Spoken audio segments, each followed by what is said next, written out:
Natawag ninyo ako dito. Hindi ko kayo pinipilit na maniwala sa akin. Makinig kayo kasi ako galing talaga sa Tuwa. At itong lahat na ito dumaan sa akin. Koy, lahat yan. Kabuwa. Bago. Makinig kayo kasi makinabang ang bayan natin.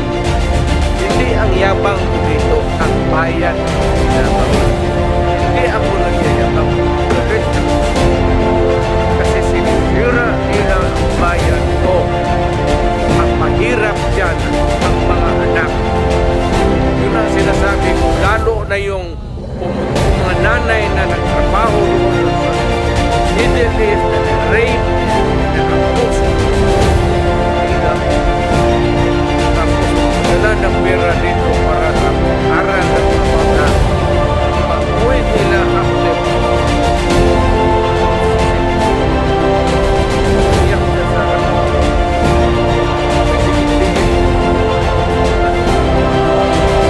tulong dyan sa harap sa kasi yung pinapadala ng pera para anak. Yung dalawang anak niya, babae, puro doon sa droga na punta yun. Kaya kung makita, sa babae, ikaw ang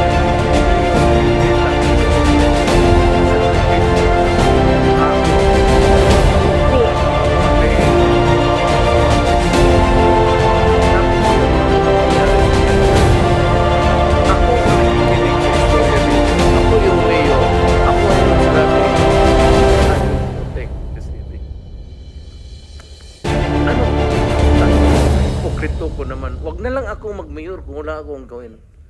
Kaya ang daw sinabi ko, stop or patayin kita. Magdiretsahan na lang ako. Total, akin lang naman to. Allow me because yun ba talaga ang totoo. Ang ganap ko, huminto kayo, papatayin ko kayo. Mga putang ina ninyo. Yan ang totoo. Bitawan na natin.